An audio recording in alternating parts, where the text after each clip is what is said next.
कन्नौज नगरी में एक ब्राह्मण रहते थे, उनके पुत्र हुआ अजामिल। वो बड़ा होता है, रास्ते से जा रहा था कि उसने एक व्यक्ति को एक गणिका के साथ संभोग करते हुए देख लिया। उसका मन आ गया उस गणिका पर। अब मन आ गया बात अलग होती है, लेकिन कई बार मन ऐसा आ गया कि अब उसको सही गलत समझ में नहीं आ, बुराई प्रवेश कर गई। अब एक बुराई आए तो अपने भाई बंदों को बुला ही लेती है। धीरे धीरे सारी बुराइयां आने लगी, सारे गलत काम करने लगा। पिता यहाँ मृत्यु हो गई, अब पूरी आजादी, किसी का डर नहीं।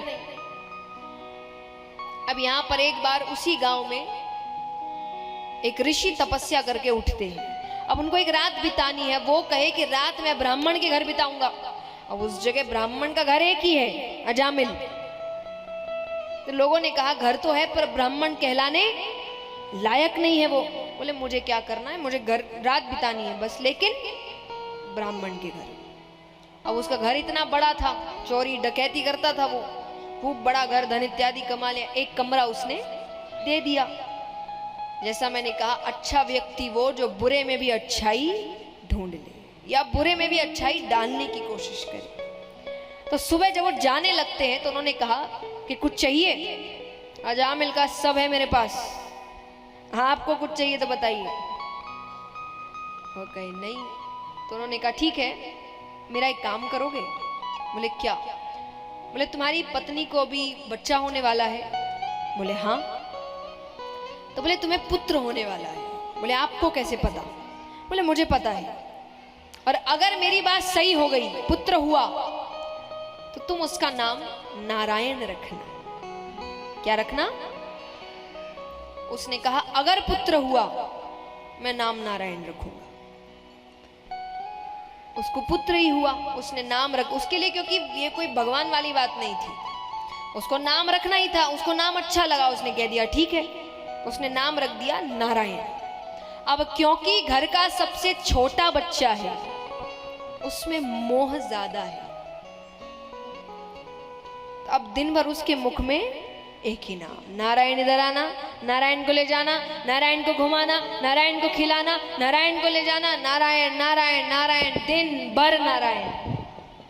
समय साल बीते, अंत समय आया, यम के दूत आए उसको ले जाने। पापी है और कौन आएगा? ले जाने लगे तो डर के मारे जोर से चिल्लाता है, नारायण मुझे बचाओ, नारायण मुझे बचाओ। आवाज सुन के भगवान उठते हैं। भगवान ने कहा देखो कौन आवाज लग रहा है, उसकी रक्षा करो। भगवान के पार्षद आए, वो देखकर यम के दूत भाग गए। मृत्यु टल गई। कंफ्यूजन हो गया, कौन ले जाने आया है। और वो तो ले जाने आए भी नहीं थे, उनको तो भगवान ने कहा रक्षा करो बस जाके। यम के दूत चले गए, उसकी मृत्यु टल गई।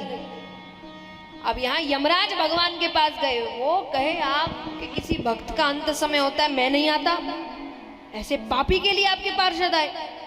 भगवान कहते पापी है कि पुण्य करने वाला है? अगर उसने अंत समय में मेरा नाम लिया है, वो नरक नहीं जाता। अरे यमराज कहे आपका नाम नहीं ले रहा था, वो अपने पुत्र नारायण का नाम ले रहा था। भगवान कहे पुत्र समझकर, पिता समझकर, मित्र समझकर, शत्रु समझकर, नाम तो मेरा ही ले रहा। इस घटना के बाद जब अजामिल को पता चलता है कि उसकी मृत्यु क्यों टल गई, तब उसको लगता है कि अनजाने में भगवान का नाम लेने से अगर ये हो सकता है, तो जान के नाम लो तो क्या हो जाए। आज उसने कोई जान के तो नाम नहीं लिया था, अपने बेटे को बुला रहा था। तो अनजाने में भी अगर भगवान का नाम ले ले व्यक्ति तो इतना कल्याण हो सकता है, तो जान के ले ले तो सोचो उसका कितना भला हो जाए। इसीलिए एक बात कही गई है कि भगवान का नाम कैसा है, भाव कुभाव अनख आलसहु, नाम जपत मंगल दिशि दसहु। भाव से लो, कुभाव माने बिना मन से, भाव से लो, बिना भाव से लो। अनख आलस हो, आलस में लो। नाम जपत मंगल दिसी दसो, जैसे भी लो ये नाम आपका मंगल ही करेगा। नाम की शक्ति है। कहते हैं ना, राम से बड़ा राम का नाम। बहुत सुंदर बात कही कि देखिए, भगवान का साथ रहना ही आपके लिए विशेष हो जाता है। वामन अवतार, पता ही होगा आपको, भगवान ने ऐसा अवतार लिया था। तो जब अवतार लिया तो भगवान ने एक रूप लिया, बटुक रूप, छोटे से भगवान बने थे। तो उसमें उनके हाथ में एक भिक्षा पात्र था, एक लकड़ी का दंड था। फिर हम सबको पता है कि भगवान लीला करने के लिए अपना आकार बढ़ाते हैं और बढ़ाते बढ़ाते ब्रह्मांड तक जाते हैं। चलो भगवान है, जा सकते हैं, लेकिन भगवान ब्रह्मांड तक गए तो भगवान के हाथ में जो दंड था वो भी ब्रह्मांड तक गया। उसमें कौन सी खास बात है?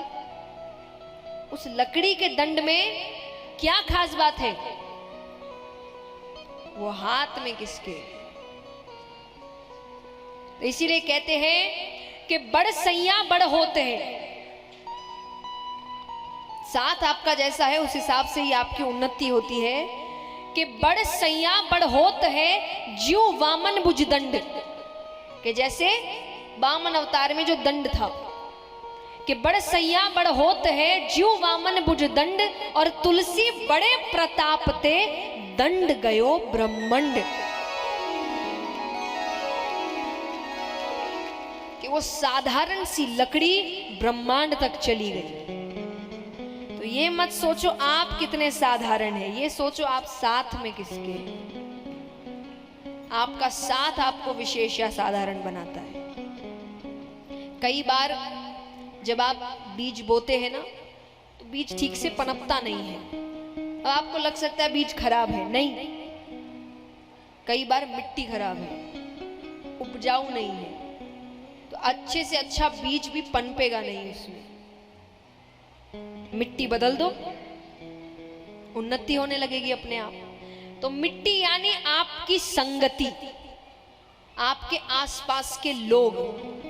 अगर आपके आसपास के लोग नकारात्मक हैं, अच्छे विचार नहीं रखते, नकारात्मक विचार रखते हैं, गलत सोच रखते हैं, तो धीरे धीरे आप भी वैसे ही बनते जाएंगे। वो बीज पनपना बंद कर देगा और फिर आपको लगने लगेगा मुझ में कोई गलती है, मैं खराब हूं। हम यही तो करते हैं। कई बार असफलता मिलने पर व्यक्ति सोचता है मेरी गलती है, मेरी किस्मत खराब है। नहीं, शायद तुम्हारे आसपास वाले अच्छे नहीं हैं, उनको अपनी मिट्टी बदलिए, उपजाऊ मिट्टी में जाइए, अपने आप उन्नति होने लगेगी। तो इसीलिए भगवान से बड़ा भगवान का नाम, वो नाम ही आपको कल्याण की ओर ले जाता है।